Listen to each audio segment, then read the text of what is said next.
What is up, all you individuals out there? It's me, full-time anime man. And first thing I'd like to do is apologize for being gone for quite a bit. Recently, I've picked up a new hobby where I design tumblers, and designing a tumbler is when you take one of these blank cups right here and you put an image on it just like this one.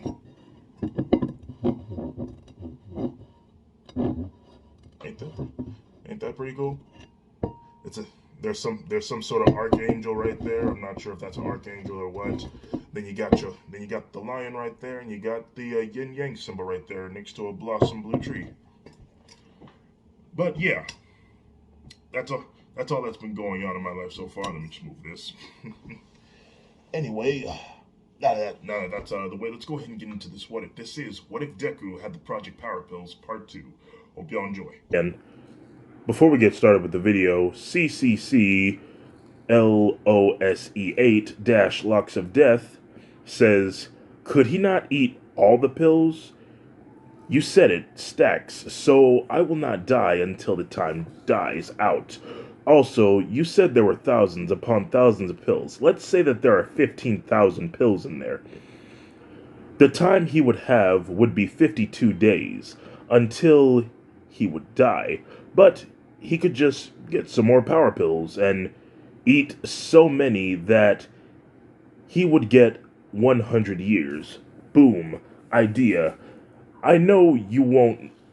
I know you would never do this, but I just wanted to say what was on my mind. Well, Locks of Death, it is good to always say what is on your mind, and I'd be more than happy to answer this question. You see, not only would that be kind of a problem to Deku's digestive system and his health to eat all those drugs at the same time, I strongly believe that if he did, it would severely damage his DNA. And your math is correct. If he did eat that many pills, he would approximately have 52 days.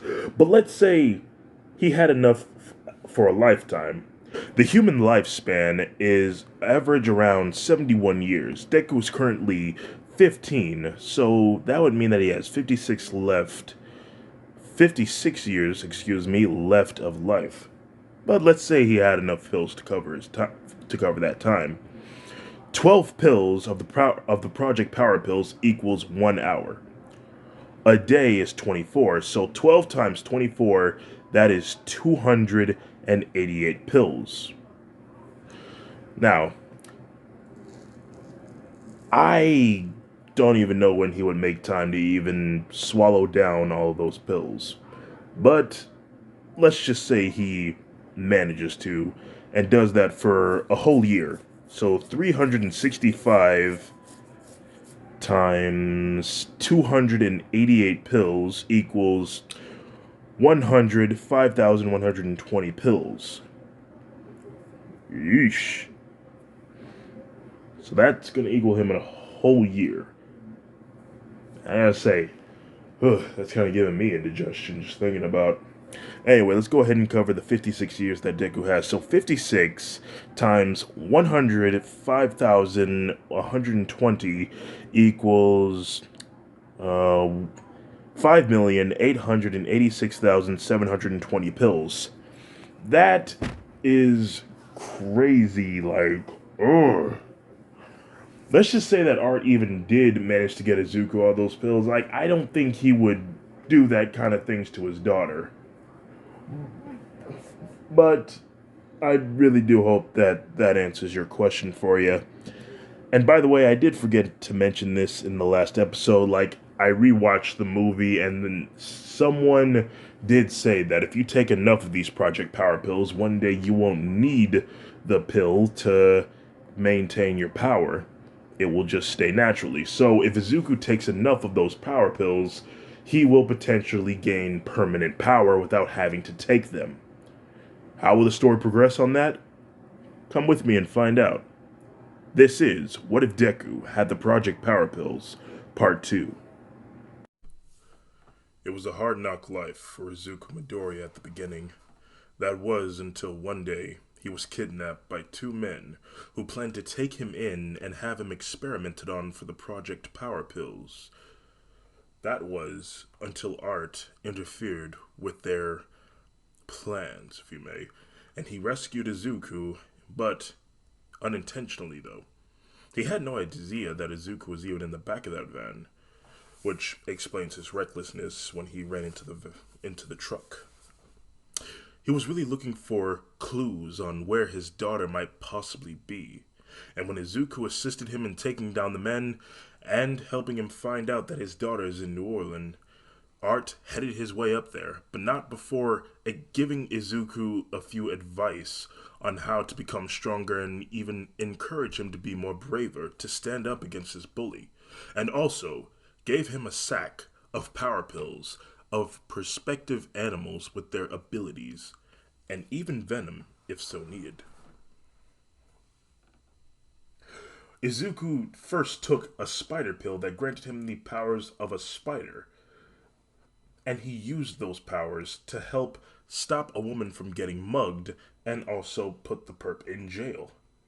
After business was done, Izuku discovered a secret pill that will grant him the powers of a pistol shrimp, but in doing so, it will most likely cost him his life. We pick up the next day. After school, Izuku planned on going home to do some research on the animals that he had in his arsenal.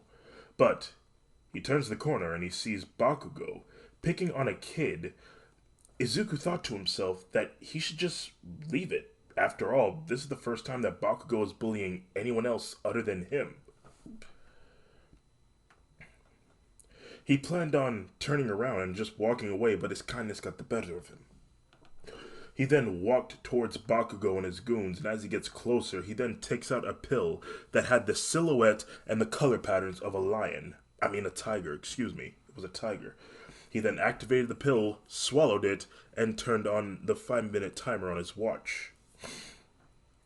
Kachan, stop it! Deku. What the hell? You got a lot of guts walking up to me, especially after what you did to me.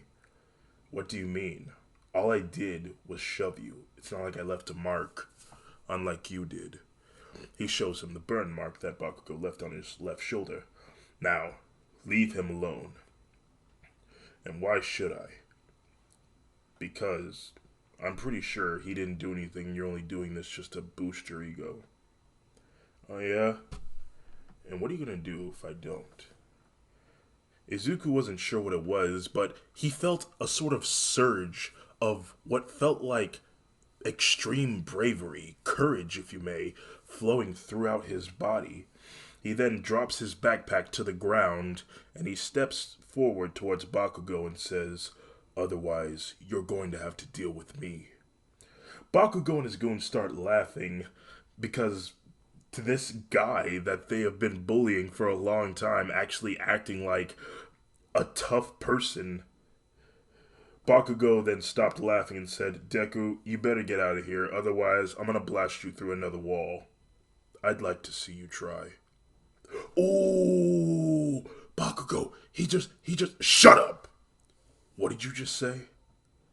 Izuku steps forward, face to face towards Bakugo's, and he says, "I said I'd like to see you try." Bakugo then made a fist and he tried to swing it at Izuku, but Izuku caught it in midair. And Bakugo said, he's like, "What the hell?" Suddenly, Izuku's face and everything else about him started changing into a anthropomorphic tiger. Bakugo's eyes widen. "What the hell?" He tries to strike Izuku again, but Tiger Izuku blocked it and hit Bakugo dead center in the chest with an open palm, knocking all the air out of him. He falls to the ground, catching his breath. Izuku turns his attention to Bakugo's goons, and though they were feared of his anger tiger look, they thought that they could handle it. But little they know that they were fools for doing that. For Izuku would just constantly just dodge their attacks, toying around with them for a little bit until he saw that he only had a minute left of this power, and he decided to finish them off. With an open palm, he then smacked them towards the ground, knocking them into submission. Izuku tells the kid that Bakugo is bullying to follow him, and they both walk away. Bakugo, struggling to get up to his feet, says, "I'm not done yet." And he sets off explosions in his hands, which catches Izuku's attention. Izuku looks at Bakugo with extreme anger, and he leaps 16 feet into the air and pounces on Bakugo, knocking him back to the ground. Izuku's face was about inches away from Bakugo's, and Bakugo just stared into this tiger creature's eyes as he just felt paralyzed. And then Izuku let out a loud roar in Bakugo's face, paralyzing him from the waist down. Bakugo didn't know what to do at this point, but Izuku took a deep breath and stepped off of him. When his time ran out, he then turned back to normal. And after that was done, he was sent to the principal's office. And although Izuku had the witness that Bakugo was bullying to back him up, Bakugo and the kid and his goons were free to go, while Izuku was given detention for a few days. The kid that Izuku helped thanked him for coming to his aid, to which Izuku said it was not a problem. Inko was asked to come pick up her son, and when he got into the car, he expected his mother to scold him for getting into a fight, but instead, she said, "Son, I'm proud of you for standing up for yourself and someone else." A faint smile comes across Izuku's face, and he looks at his mother. "Thanks. I guess I finally grew a little courage." At home, Izuku was on the computer doing research on the animals he had in his arsenal, and after doing a few hours of research until night, Izuku would learn to carefully choose the animals before taking action. Although his favorite was the tiger pill for personal reasons. And so, he decided to go for the chess technique. The chess technique is a logical thinking process and its pieces. There are rooks for strength, pawns for soldiers, bishops for church, and knights for commanders. Think of it as the high school DxD run, with Neko Hime as the rook, who represents strength, Asya, who represents church, also healing, and Issei as the pawn, with raw power. Each of these people having an ability similar to that of an animal, with Tiger as strength, Axolot as healing, and pawns for their raw power, who can shoot elements from their bodies. Now that Izuku had his tactics, he was eager to see how he would perform, so that night he decided to go out during the night and to do some nightly patrolling. He would take a few spider pills, a few tiger pills, a few electric eel pills, and a few axolot pills in case of healing. The time came, and Izuku jumped out of his bedroom window and headed towards downtown. When he got there, the streets were almost empty. Not a hero or police officer nearby. After a while of waiting, Izuku thought that maybe it'd be a good idea to just go home, for there doesn't seem to be going on. When he had that thought, a van, just an ordinary white van, pulled up next to an ATM. Strange. They don't look like workers of that company of the ATM. And that van. I'll just wait. Just actually make sure that they're actually just workers. Izuku witnesses as these men try to break into the ATM and try to steal what is inside. He then sees that this is bad, and then he leaps into action, taking a tiger pill. He cautiously walks closer and says, "Gentlemen, may I please ask of you, what are you doing?" They all look and see this half man, half tiger thing just looking at them. "What the hell is that?" said one of the men. "I don't know, just kill it already." One of the men then pulled out a gun and opened fire on Izuku, but Izuku would dodge. He would then leap into the air and pounce on the man, punching him in the face, knocking him out.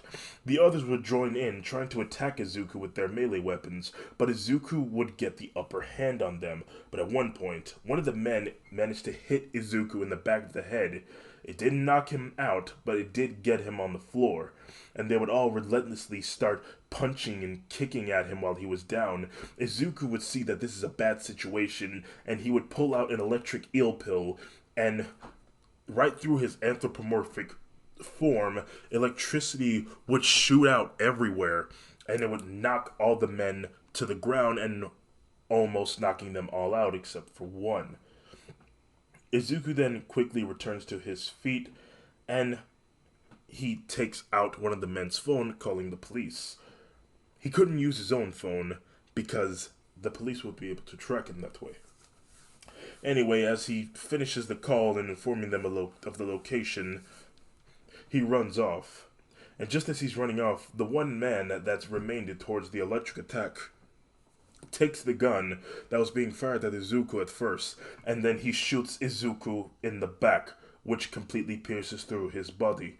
He falls to the ground in agony, in pain, surging throughout all of his body. He looks down at his stomach area and he sees that he's bleeding. He then picks himself up and shocks the men, knocking him out, making sure of it this time. Izuku drags himself into an alleyway while using the wall for support, as he felt like he was weak in the knees. This is not good. This is not good. I need a medic. No, I can't. They'll know that I did this and I will definitely get in trouble, but I'm bleeding too much. Wait a minute. I almost forgot. Izuku struggles to pull out a Axolotl power pill. With its incredible healing ability, I should be able to take this, but I recently just took an electric eel pill, and if I take a third one, I could suffer even more dire consequences. He looks to his watch and sees that he has a minute and 30 seconds. I just have to wait, but this hurts too much. Izuku waited, and to him, that 1 minute and 30 seconds felt like an eternity.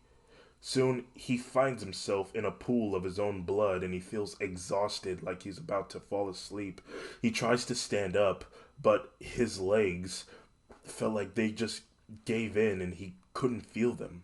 Soon, he hears the sweet, sweet sound of his beeping, indicating that the 5 minutes are up, and his tiger form goes back to his normal form. He then takes the Axolotl pill and was on the verge of passing out. And then he takes a dramatic deep breath and a few coughs and returns to his feet. He then tells himself that he's fine. Everything's fine now. It's fine. Okay, that was scary. That was too close. I really need to be more careful next time. Izuku runs off and does his best to hide the blood with what he could find in the alleyway. He makes it back home and flops down on his bed. And even though he was all healed, Izuku could still feel the pain and agony of being shot through the back and out the stomach. I just have to be more careful next time. Being a pro hero is a lot harder than I thought. And that moment will be a memento of this. For now, I need to sleep. Izuku slept that night, and the next day at school, everyone was talking about this tiger-like creature from last night, not knowing it was Izuku. Some would bring up the video of one of the crooks talking about it, saying that they were attacked by this tiger-like creature while in police custody. They would go on to name this thing Manimal because of its appearances of a tiger and its ability to shoot electricity just like an electric eel, and God knows how many other powers that this thing has. Wow, Manimal, that sounds like an awesome name. Yeah, and I wonder what other kind of powers he has. A smile comes across Izuku's face, and he takes a seat. When school came to an end, Izuku was heading home, but Bakugo approached him.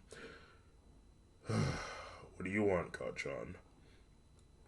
Are you that thing from last night? How can... You talking about Manimal?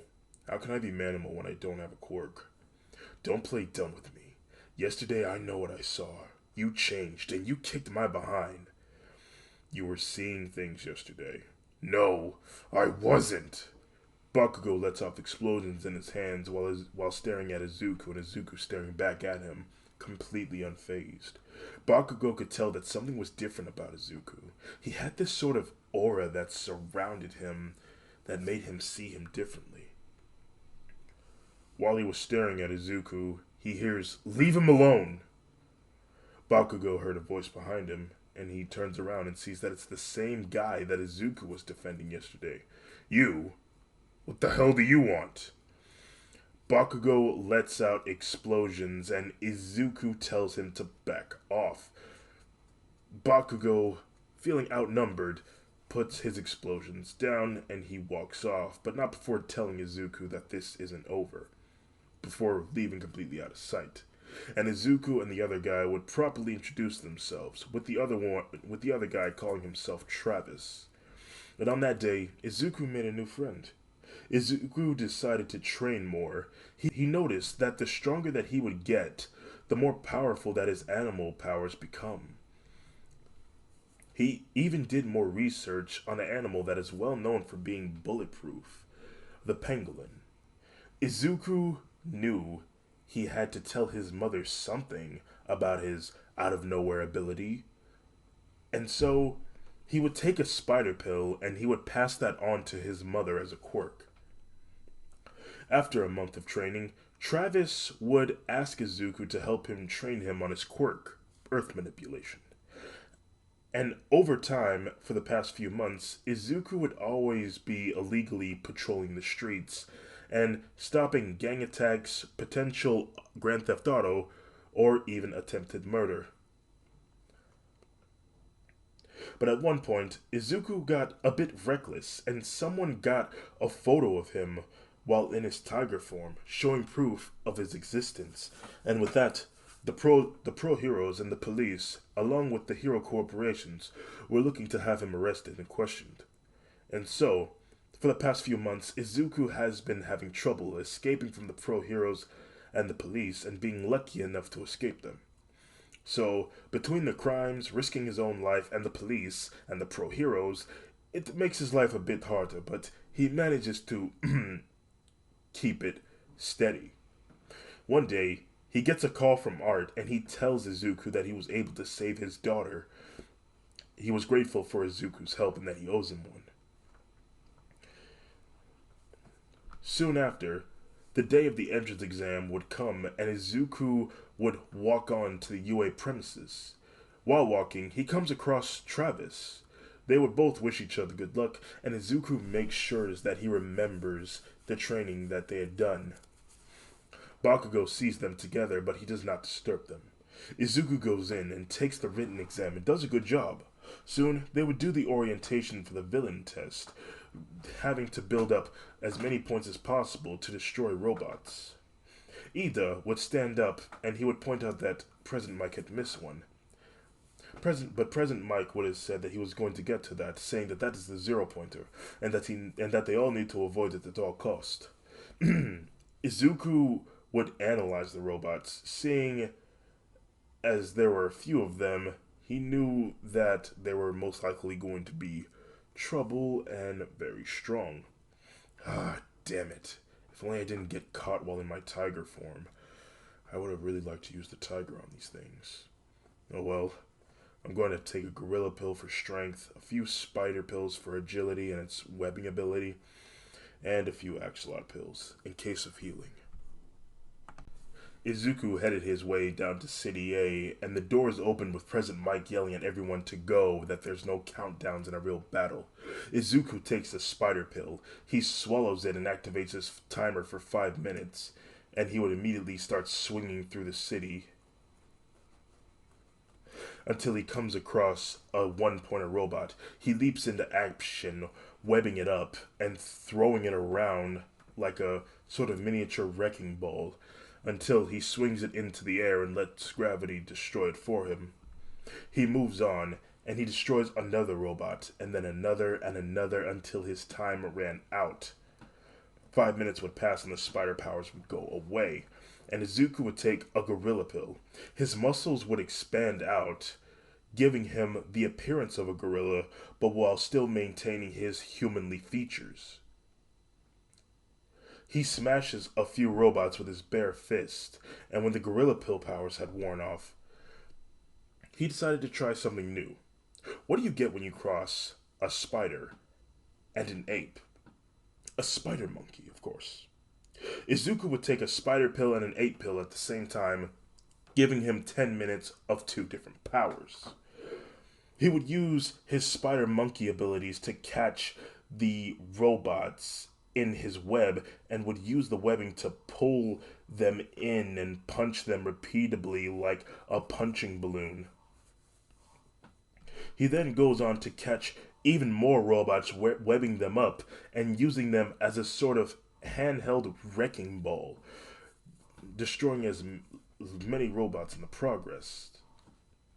A few minutes pass, and the test was just about almost finished. Suddenly, the ground started rumbling and the zero pointer came out. He demolished a building nearby, which made a girl get caught up in the ruckus. She yelled out for help, and Izuku quickly jumped into action.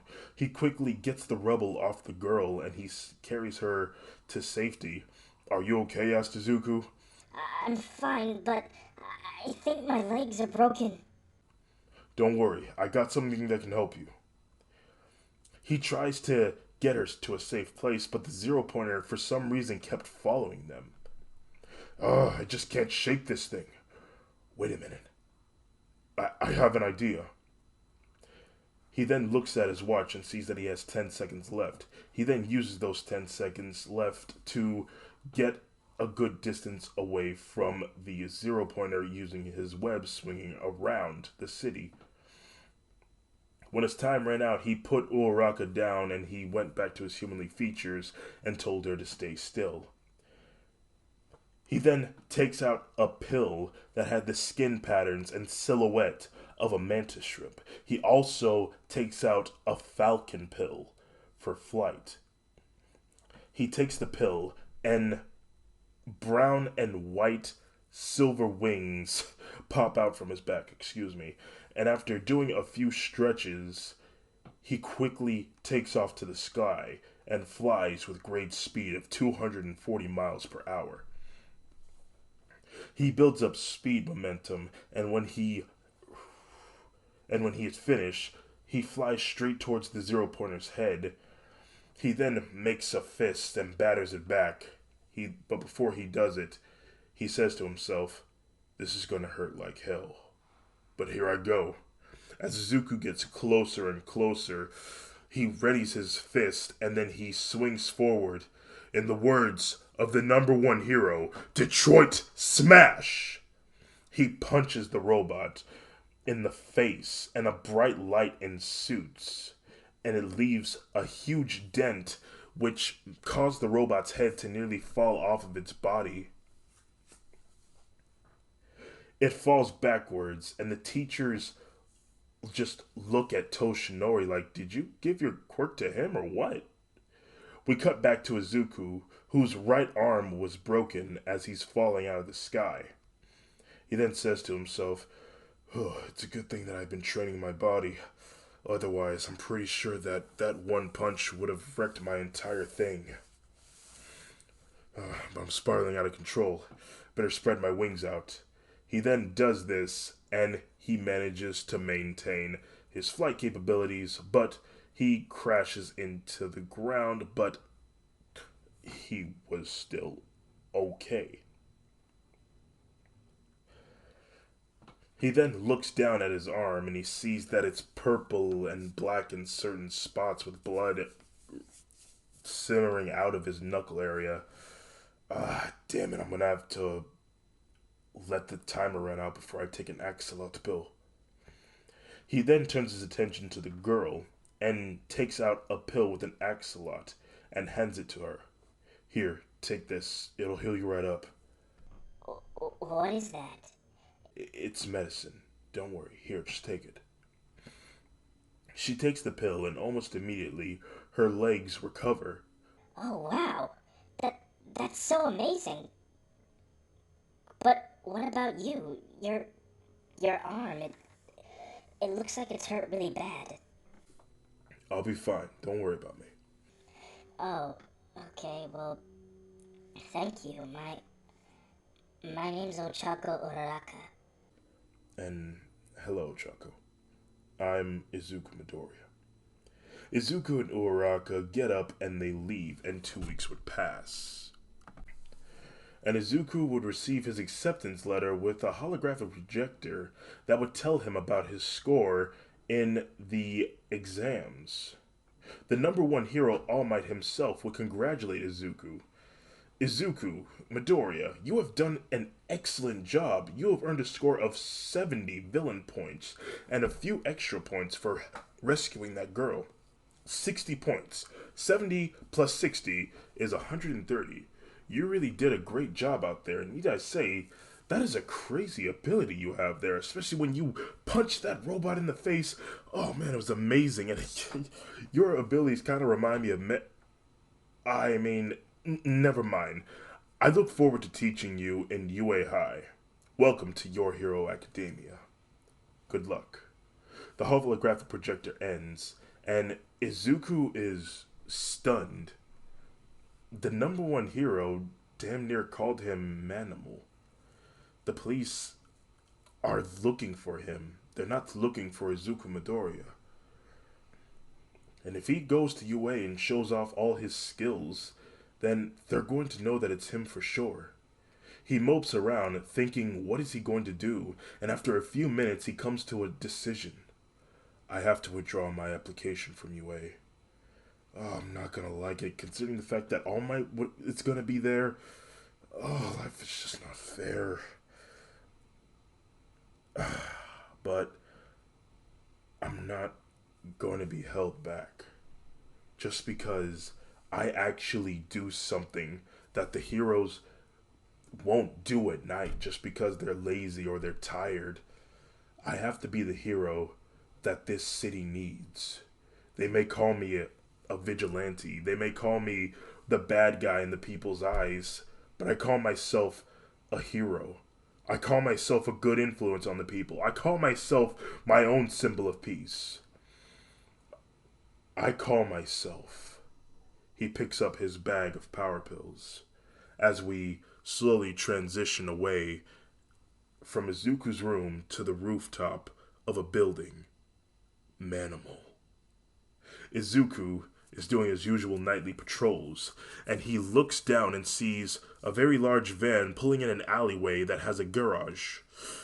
When it parked, two men with big guns exited, and then they opened the trunk, or the back of the truck, to have a couple of women escorted out of it and have them forcefully put into the garage. Izuku sees what's going on and he immediately leaps into action. When he reached the floor, he took a tiger pill, and he also took a pangolin's pill, just in case of bulletproof action. When he reached the garage door, he forcefully pulled it open, revealing himself. Both the men turn around to see Manimal holding the door up. Holy shit. That's Manimal. Quick, shoot him! They open fire on him, but their bullets only cause sparks to emanate off of his skin, and for the bullets to just simply hit the ground. Izuku enters and he lets the door of the garage slowly close, which shrouds the room into darkness. And that is where I'm going to be leaving things. Anyway, I hope you all enjoyed this What If. Please give it a like, subscribe, and if you already made it to the end of this video, consider yourselves #blessed. I don't know what I said earlier, but I hope you all have a nice day. Goodbye.